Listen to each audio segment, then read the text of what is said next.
All right, making us up some baby back ribs. I have salt and peppered them, and I'm going to let them cook till they're about halfway done.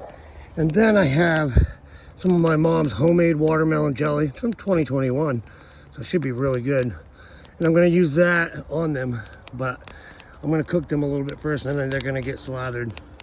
And then we're having some homemade baked beans with it. Awesome. Campfire. Woo!